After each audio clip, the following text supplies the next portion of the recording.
नवरात्रि के सप्तम दिन की हार्दिक शुभकामनाएं। आज नवरात्रि का 7वां दिन है। नवरात्रि के 7वें दिन देवी कालरात्रि की पूजा की जाती है। माता का रूप भयंकर है, लेकिन माता अत्यंत दयालु कृपालु हैं। ये देवी हमेशा विजय दिलाने वाली हैं, मन एवं मस्तिष्क के समस्त विकारों को दूर करने वाली हैं। ये माँ दुर्गा की 7वीं शक्ति यानी कालरात्रि के नाम से जानी जाती हैं, अर्थात जिनके शरीर का रंग घने अंधकार की तरह एकदम काला है। माता का रूप बहुत भयंकर है। सिर के बाल बिखरे हुए हैं और गले में विद्युत की तरह चमकने वाली माला है। ये माला रात्रि में अत्यधिक चमकती दिखाई देती है। अंधकार स्थितियों का विनाश करने वाली शक्ति है कालरात्रि। ये माता काल से भी रक्षा करती हैं। माता कालरात्रि के 3 नेत्र हैं। ये तीनों ही नेत्र ब्रह्मांड के समान गोल हैं। इनकी सांसों से अग्नि निकलती रहती है। ये गर्दभ की सवारी करती हैं। ऊपर उठे हुए दाहिने हाथ की वर मुद्रा से भक्तों को वर देती हैं। दाहिने ही तरफ का नीचे वाला हाथ अभय मुद्रा में है, यानी भक्तों को हमेशा निडर और निर्भय रहने का आशीर्वाद देती हैं। बाईं तरफ के ऊपर वाले हाथ में लोहे का कांटा तथा नीचे वाले हाथ में खड्ग है।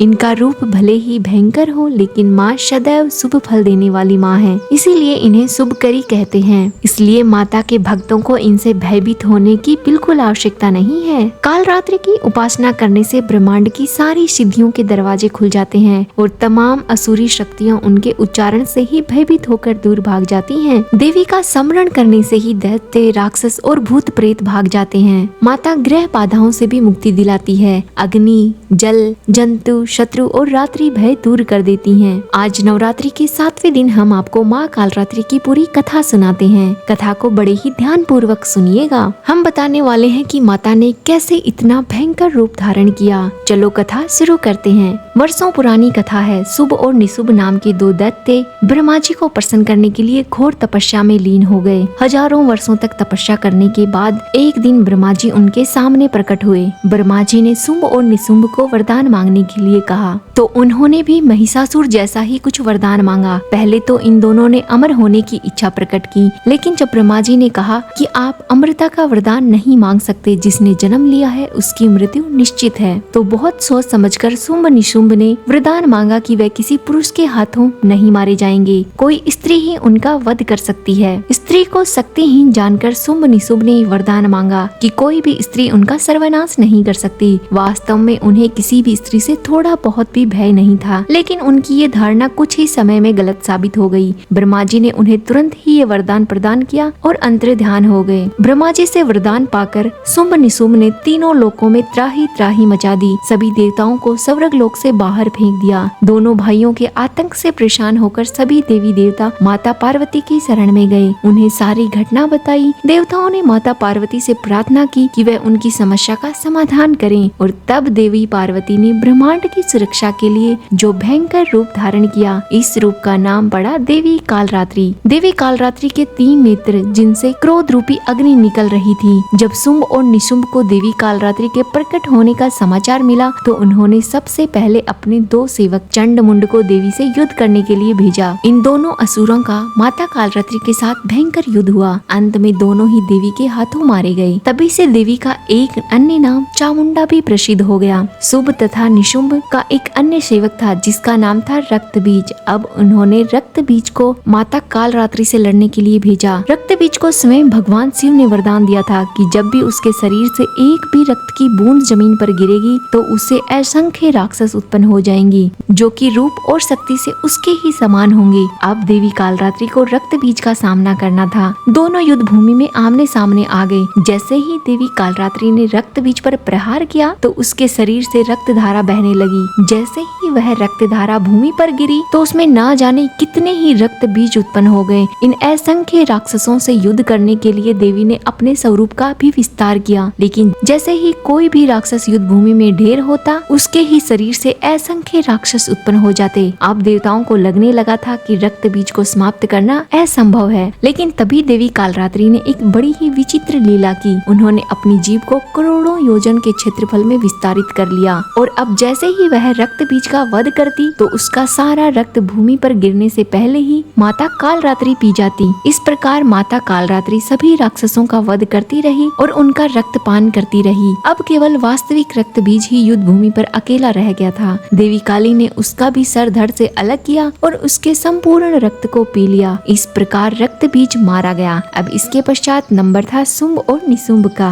देवी काली से युद्ध करने के लिए युद्ध भूमि पर आना ही पड़ा उनको। कई दिनों तक माता कालरात्रि और शुंभ निशुंभ के बीच युद्ध चलता रहा। युद्ध के पश्चात देवी कालरात्रि ने इन दोनों का वध करके भौतिक जगत को राक्षसों के ताप से मुक्ति दिलाई और अंततः माता कालरात्रि ने शुंभ निशुंभ का वध कर दिया और तीनों लोगों को राक्षसों के आतंक से मुक्ति दिलाई। कालरात्रि का रूप अलग ही है। उनकी 4 भुजाएं और 3 नेत्र हैं। उनके होठ लंबे हैं और कान कर्णिका के पुष्पों के समान हैं। माँ कालरात्रि कांटों के समान आभूषण पहनती हैं और माँ कालरात्रि की सवारी गर्दभ है। माता कालरात्रि की पूरे विधि विधान से पूजा करें। पूजा करने के लिए सुबह ब्रह्म मुहूर्त में उठकर स्नान करें और साफ सुथरे वस्त्र धारण करें। कलश और देवी माँ की मूर्ति या तस्वीर के सामने दीपक जलाएं। माँ कालरात्रि को गुड़ और गुड़ से बनी चीजों का भोग लगाएं, जैसे मालपुआ। माता को रात रानी और गुड़हल जैसे लाल फूल अर्पित करें। लाल चंदन या रुद्राक्ष की माला से माँ कालरात्रि के मंत्रों का जाप करें। कपूर जलाकर माँ की आरती उतारें, फिर प्रसाद बांटें। दुर्गा सप्तशती या दुर्गा चालीसा का पाठ करें। माँ कालरात्रि की पूजा के बाद गुड़ का दान करना शुभ माना जाता है। पूजा में आप रोली, अक्षत, गुड़हल और रात रानी के फूल, गुड़ से बनी हुई मिठाइयाँ, लाल चंदन या रुद्राक्ष की माला लें। दीपक और कपूर लेकर माता की पूर्ण विधि से पूजा करें। पूर्ण विधि विधान से पूजा करने पर माँ कालरात्रि आपको मनवांछित फल प्रदान करती हैं। माता की कृपा से आपके सभी काम आसान हो जाते हैं और मोक्ष प्राप्ति के द्वार खुल जाते हैं। आज हमने आपको माँ कालरात्रि की पूरी कथा सुनाई है। कथा अधूरी रही हो तो पूरी कीजिएगा, पूरी हुई हो तो मान कीजिएगा। माता कथा कहने वाले, सुनने वाले अपने सभी भक्तगणों पर अपना आशीर्वाद बनाए रखती हैं। धन्यवाद।